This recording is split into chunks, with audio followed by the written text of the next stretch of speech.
Assalamualaikum warahmatullahi wabarakatuh.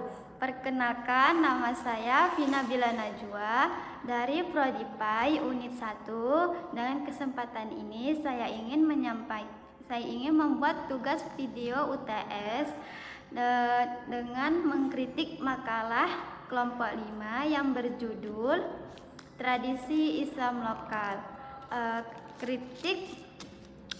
Kritik ini untuk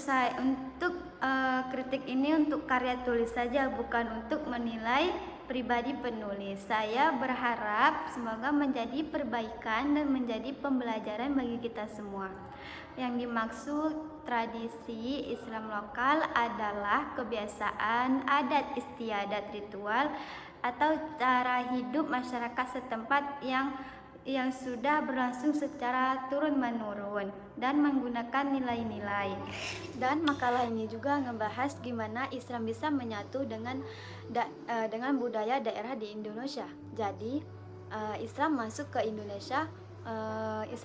Indonesia ketika masyarakat sudah ada adat tradisi sendiri. Nah, para ulama tidak menghilangkan budaya, akan tapi mereka malah menyesuaikan dan memasukkan nilai-nilai di dalamnya.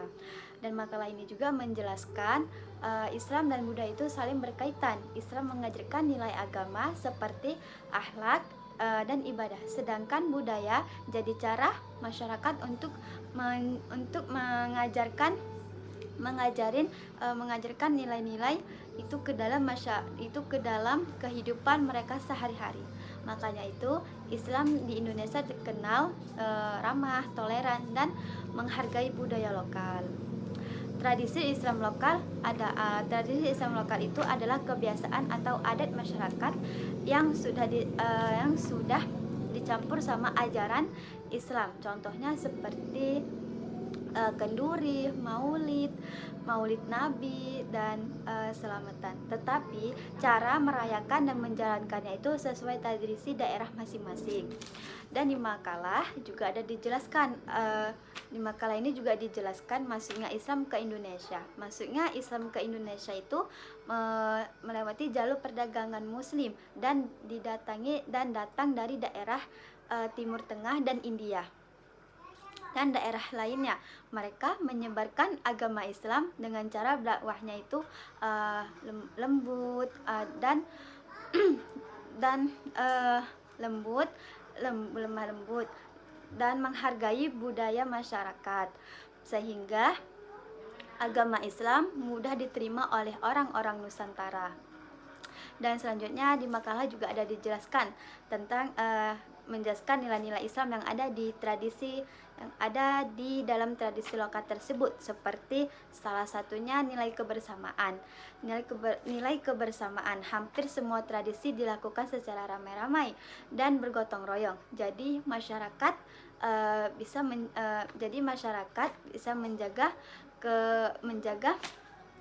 membantu dan menjaga kehubungan baik satu sama lain. Dan ada juga nilai syukur. Nilai syukur yang dimaksud ialah sedekah bumi atau kenduri panen atas terima kasih yang telah rezeki Allah berikan kepada kita. Nilai sedekahnya itu seperti berbagi makanan kepada tetangga dan masyarakat setempat. Dan saya akan mulai dari daftar isi. Daftar isi sudah tersusun rapi dan sistematis sesuai format penulisan makalah. Dan selanjutnya ke bab 1 atau pendahuluan. Alur pikir terlalu cepat, seperti penjelasan bergerak terlalu cepat, seperti konsep universal Islam universal, langsung ke bagian contoh. Dan ke tujuan penulisan. Tujuan penulisan hanya mencerminkan rumusan masalah saja. Maksudnya itu tujuan penulisan hanya menerjemahkan rumusan masalah, seperti kalimat tanya menjadi kalimat perintah. Dan selanjutnya daftar pusaka. Cara penulisannya, penulisan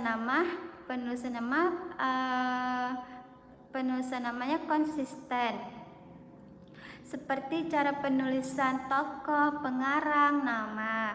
dan penerbitan tidak seragam. Contohnya pada Ajrabasis itu tahunnya ditulis tahunnya diletakkan setelah nama. Dan selanjutnya rumusan masalah sudah tersusun rapi dan sistematis, namun masih bersifat umum. Pertanyaannya belum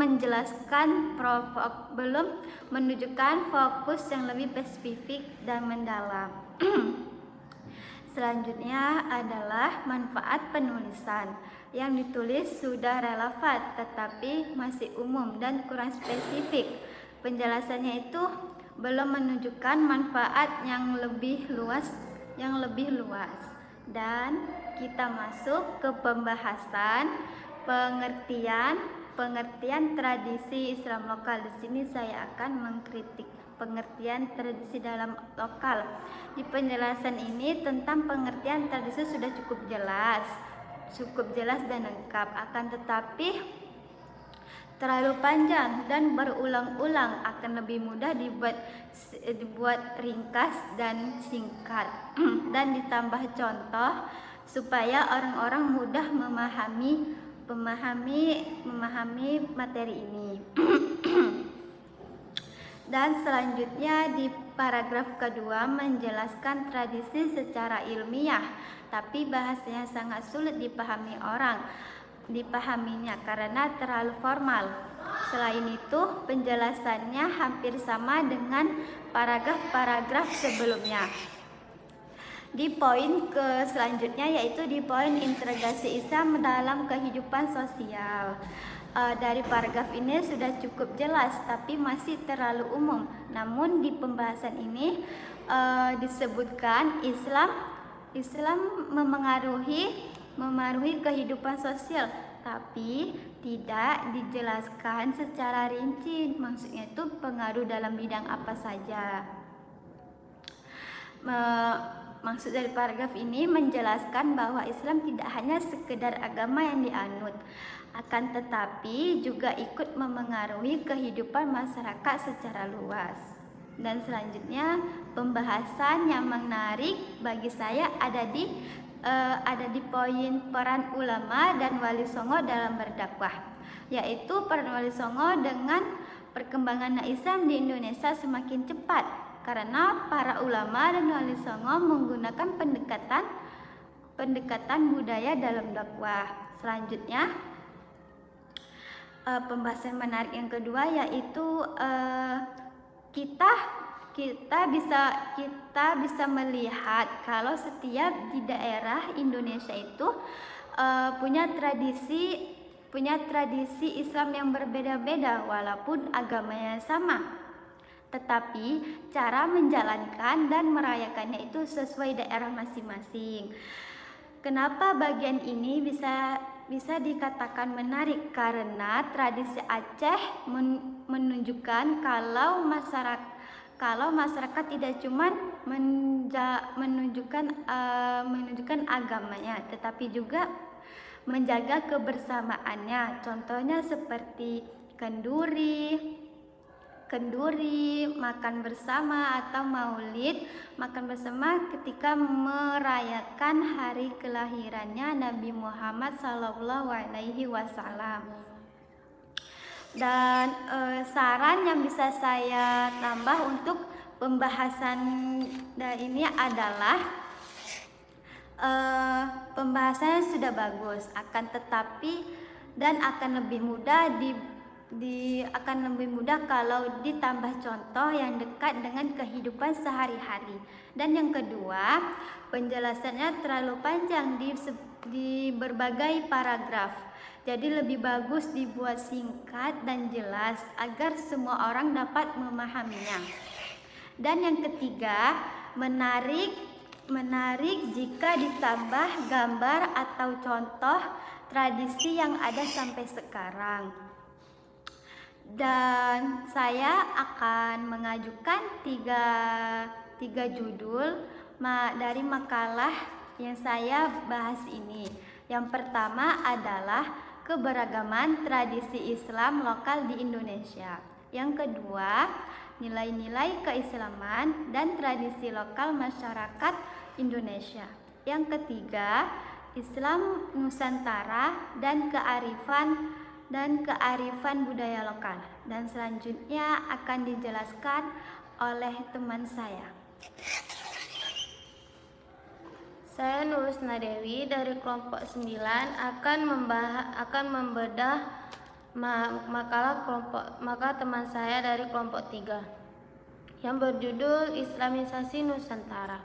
Proses masuknya Islam ke Nusantara yang dilakukan dengan cara damai seperti perdagangan, perkawinan, pendidikan, serta budaya. Hal ini menunjukkan bahwa penyebaran Islam di Indonesia tidak dilakukan dengan paksaan, melainkan melalui pendekatan sosial dan budaya sehingga mudah diterima di masyarakat. Selain itu, pembahasan tentang teori masuknya Islam juga karena terdapat beberapa pendapat yang berbeda, yaitu dari teori Arab, teori Gujarat, dan Persia. Perbedaan teori ini membuat pembaca memahami bahwa sejarah Islamisasi Nusantara masih menjadi bahan kajian para ahli hingga sekarang. Pengaruh Islam di Nusantara juga sangat luas, bukan hanya dalam bidang agama tetapi juga sosial, budaya, pendidikan, politik, dan bahasa. Contohnya dapat dilihat dari munculnya pesantren dan berkembangnya kerajaan di Indonesia di Islam, dan masuknya istilah Arab ke dalam bahasa Indonesia. Dari pembahasan tersebut terlihat bahwa Islam memiliki peran besar dalam membentuk kehidupan masyarakat di Nusantara hingga saat ini. Menurut saya, struktur makalah tersebut sudah lengkap dan sistematisnya sudah memenuhi standar makalah seperti pendahuluan, pembahasan, penutup, serta daftar pusaka. Isi permakalahannya cukup luas. Makalah ini juga membahas dari pengertian, proses, teori, perkembangan dan pengaruh Islam ke Nusantara dan beserta contohnya. Indonesia terkenal dengan mayoritas agama Islam. Nah, yang dimana makalah di sini juga membahas tentang awal mula masuknya Islam ke Nusantara serta proses masuknya Islam ke Nusantara. Hal yang paling menarik menurut saya pada pembahasan ini ialah pada proses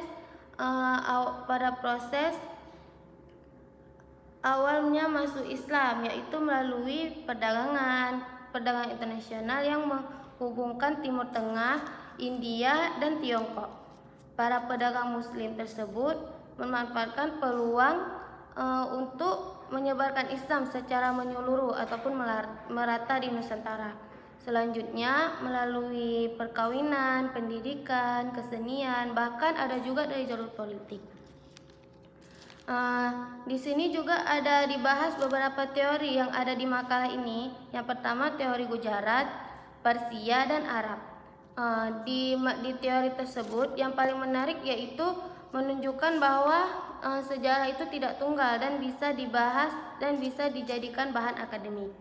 Jadi ada beberapa pengaruh Islam di Nusantara terutama di bidang sosial. Di bidang sosial itu seperti perdagangan atau di bidang budaya. Budaya itu seperti tradisi ataupun adat.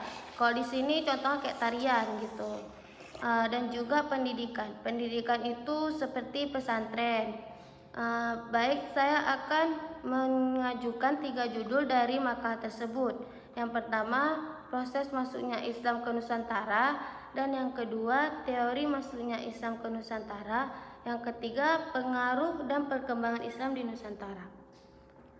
Baik, mungkin hanya itu yang bisa kami sampaikan. Sekian presentasi dari kami. Mohon maaf apabila masih terdapat kekurangan dalam penyampaian maupun isi makalah. Terima kasih atas perhatiannya teman-teman dan Bapak. Kami akhiri. Wassalamualaikum warahmatullahi wabarakatuh. Cukup aku